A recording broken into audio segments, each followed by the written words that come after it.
सहारा बने बेसहारों का। अल्लाह की रजा के लिए इस रमज़ान ज़कात और फितरा देने के लिए जुड़े SM इमदाद ट्रस्ट के साथ, जो कई सालों से शहर हैदराबाद की गरीब गुरबा अवाम की मदद करता आ रहा है। सहारा बने शहर की गरीब गुरबा अवाम का SM इमदाद ट्रस्ट के साथ, जो हजारों लोगों का कई सालों से पेट भरता आ रहा है। सवाब जारिया के लिए ऑनलाइन पेमेंट या फिर बैंक अकाउंट ट्रांसफर कर SM इमदाद ट्रस्ट के साथ जुड़े और गरीब गुरबा अवाम का सहारा बने।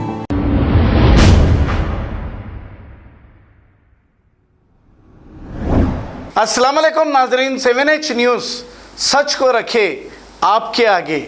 AIMIM floor leader Chandran Gutta MLA Akbaruddin Owaisi की आगापुरे में इफ्तार पार्टी के मौके पर AIMIM लीडर और एडवोकेट मोहम्मद शहबाज हुसैन उर्फ गुल्लू ने अकबरुद्दीन अवैसी का इस्तकबाल करते हुए इनकी गुलपोशी और शालपोशी की है।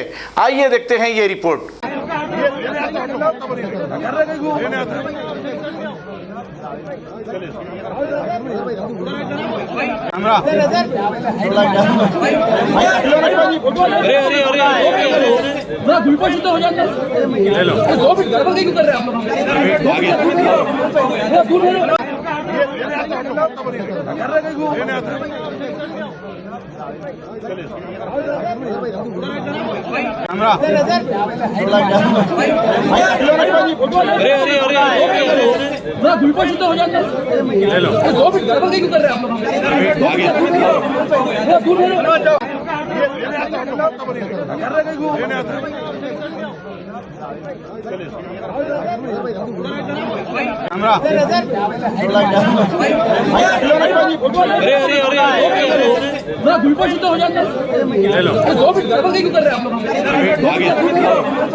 खबर है शहर की, खबर है गाँव की, खबर है सारी दुनिया की। 7H न्यूज़ पसंद आए तो लाइक कीजिए, शेयर कीजिए और सब्सक्राइब करना ना भूलें। 7H news.